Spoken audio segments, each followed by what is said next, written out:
Viewed from high on the rimrock cliffs that run along the northern edge of Billings, Montana, the city presents an attractive sight, a thriving metropolis nestling within the great open spaces of the American West. Citizens of Billings say it's a good, civilized place to live. They pride themselves on the quality of their schools and their strong family values. So it came as a shock to many when in November 1995, a series of hate crimes took place against minority groups in the city. Whoever was responsible for these acts must have thought that their victims would be easy targets. Billings is predominantly white.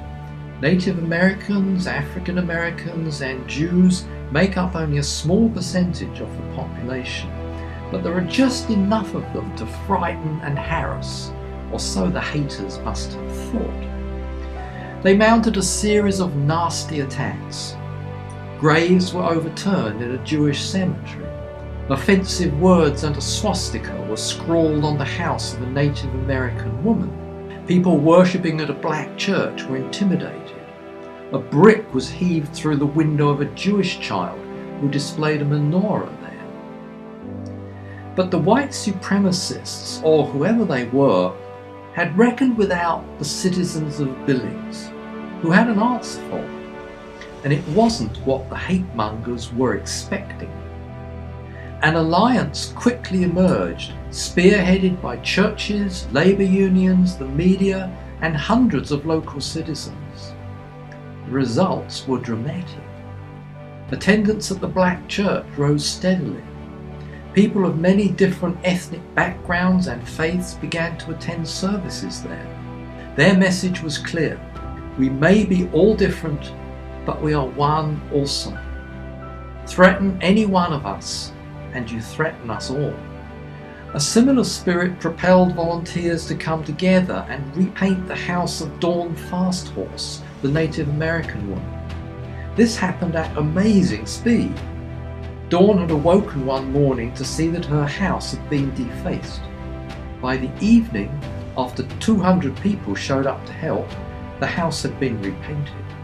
When it came to the incident of the brick being thrown through the window of the Jewish child, an interfaith group quickly had a creative idea. They recalled the example of the Danes during World War II. When the Nazis tried to round up Danish Jews into concentration camps for subsequent extermination, the Danish people worked quickly, within a 2-week period, to transport almost every Danish Jew to safety in Sweden until the end of the war. So the people of Billings organised, and a campaign began. Everyone pitched in, including the local newspaper, which printed a Hanukkah page, including a full-colour representation of a menorah. Thousands of Billings residents cut the paper menorah out and displayed it in their windows. By late December, driving around Billings was a remarkable experience.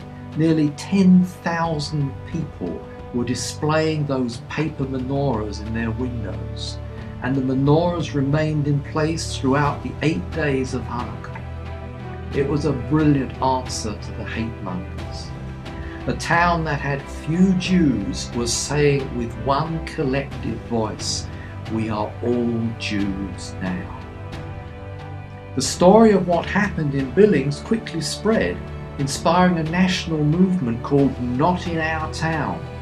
That Jewish child who had so innocently displayed her menorah in the window helped set in motion a chain of events that affirmed all over America the liberating principle of unity in diversity.